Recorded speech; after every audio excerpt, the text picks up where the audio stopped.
This is going to sound really weird, but the NBA draft is literally in 9 days, and I am set to make my mock draft literally within the next day or two.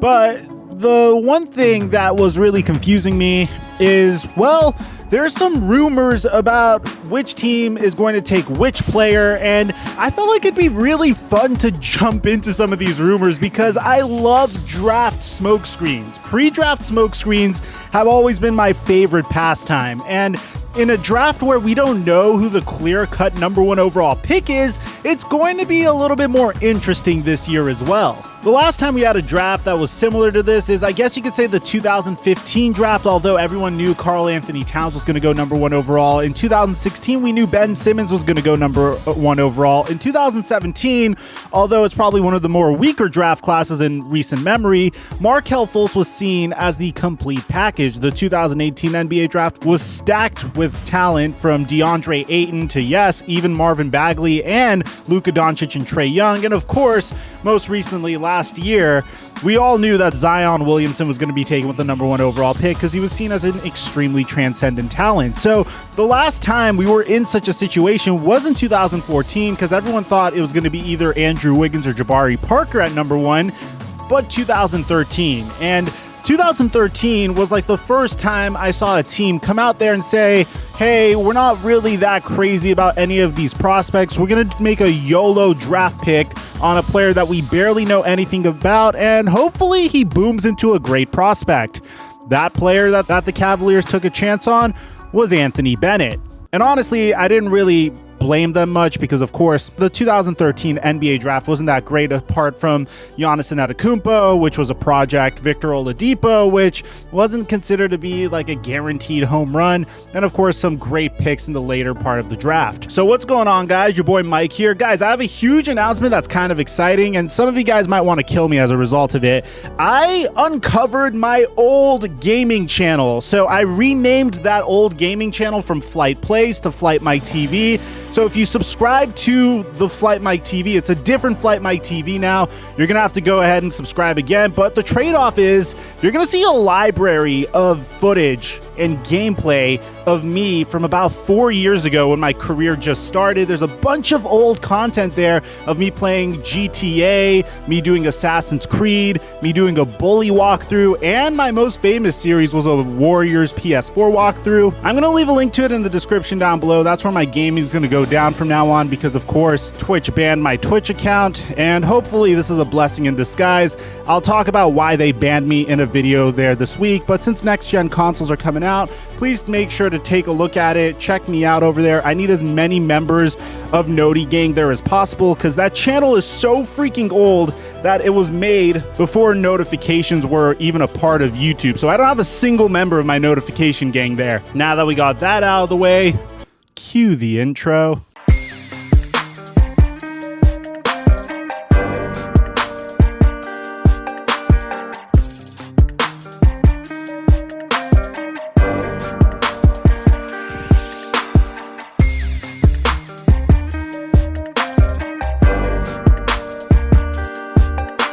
Mic check 1 2 1 2. What's going on, everybody? Guys, I apologize for that tangent in the beginning of the video because, well, it's been a couple days since I last came at you guys with some content. And the reason for that is very simple. There simply wasn't anything to make content about. Even the trade rumors that I was looking at online seemed so freaking illogical that I wasn't even going to take time to make videos on it because I figured Mike Mafia is smarter than that.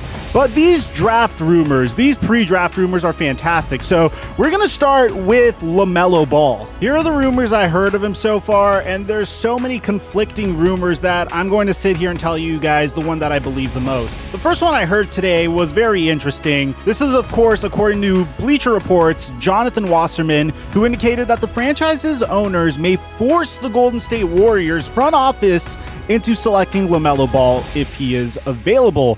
And the quote goes like this: "A source told Bleacher Report there is a rumor circulating that Warriors ownership could pressure the front office to select Ball if James Wiseman is gone. Another source close to the Golden State Warriors indicated that there are both pro ball and anti-ball voices inside the front office. Man, this would have been fire for a Manscaped sponsorship, but here's the reason why I think the Golden State Warriors would want LaMelo Ball. It's strictly because of how marketable he could be, because he's one of the most popular prospects in the entire draft. You knew who LaMelo Ball was 3 years ago. We've all been anticipating his arrival into the NBA since Lonzo Ball entered into the NBA. But to be honest, I really just don't buy this at all. I don't think the Golden State Warriors will allow this type of information to get out there if they weren't shopping the number 2 overall pick, because the next rumor that comes out with regards to LaMelo Ball is consistent with a potential smokescreen that the Warriors may have thrown out there, because according to Draft Express, he hears that the Chicago Bulls are fans of LaMelo Ball, which makes a lot of sense. But on top of that, Jonathan Givony from ESPN says that some popular picks among executives to make a move for LaMelo Ball at number 1 include the Chicago Bulls, Detroit Pistons, and Oklahoma City Thunder. Now, here's the interesting thing. We all know that the Minnesota Timberwolves have been doing their absolute freaking best to shop that number 1 overall pick.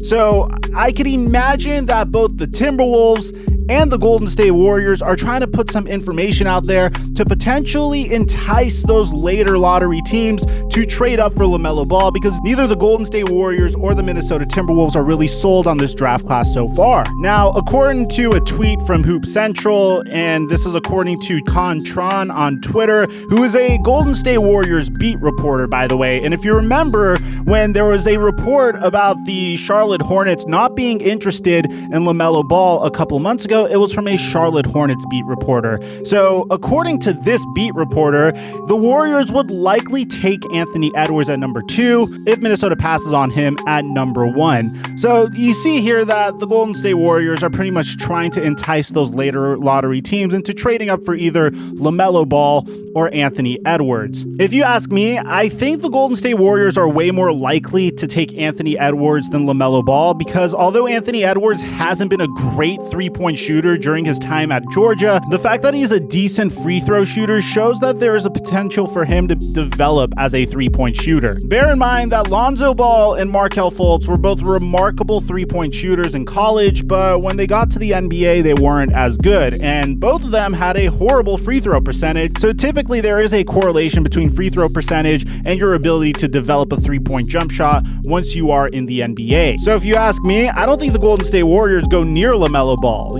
I don't think the Warriors are the type of team that will draft a player based off of how marketable they are. They already have Steph Curry, who's fairly marketable in his own right, and I do believe that no matter what happens with this pick, they'll probably package it in order to acquire a star later on this year. Now, if you think the LaMelo Ball rumors are wild, wait until you listen to the James Wiseman rumors, because according to this report, there is growing belief around the league that James Wiseman will go number 1 overall to the Minnesota Timberwolves.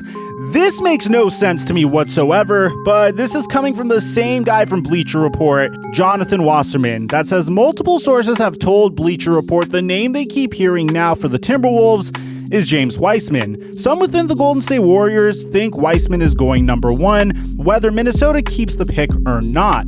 It's an intriguing development given the obvious questions about whether Wiseman and Karl Anthony Towns can play together. Let me be the first to tell you guys, man, this is not it, Chief.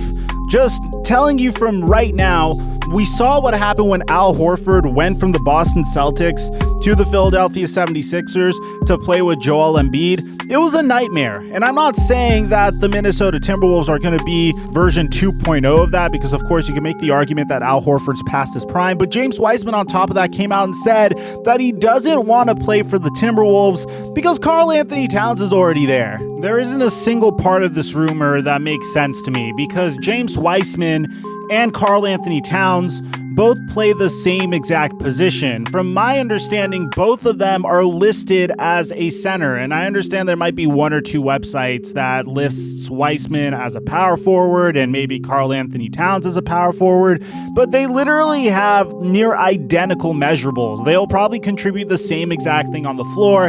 It's not what the Timberwolves need, and it's not like James Wiseman's skill is so above everyone else's. As a matter of fact, the fact that that the Minnesota Timberwolves didn't come out and say, hey, we're going to draft Anthony Edwards, should imply that they're going to freaking draft Anthony Edwards. So why would the Timberwolves come out here and say otherwise? Well, it's very simple, because the same exact sources imply that the Charlotte Hornets want James Wiseman really badly, which is a plausible belief given the fact that the Charlotte Hornets have a fairly established backcourt with the emergence of Devontae Graham, and they desperately do need a big man. So as you can see, these are some pretty freaking wild rumors, and I actually believe the fact that the Minnesota Timberwolves are trying to entice the Charlotte Hornets to trade up to the #1 overall pick spot, very reminiscent of what the Philadelphia 76ers did in the 2017 NBA draft. In 2017, the Boston Celtics enticed the Philadelphia 76ers to trade up to the #1 overall pick to draft Markelle Fultz, because this was seen as the completion of the process. The Philadelphia 76ers were a star point guard away from contention, and it looks like the Boston Celtics saw something that they didn't like in Markelle Fultz, because they traded to the #3 spot and they drafted Jason Tatum. And in hindsight, that seemed to have been the right move, although I don't blame the 76ers for making the decision that they did. So the Minnesota Timberwolves could be doing the same thing here with the Charlotte Hornets. So let me know in the comment section down below, which of these rumors do you believe?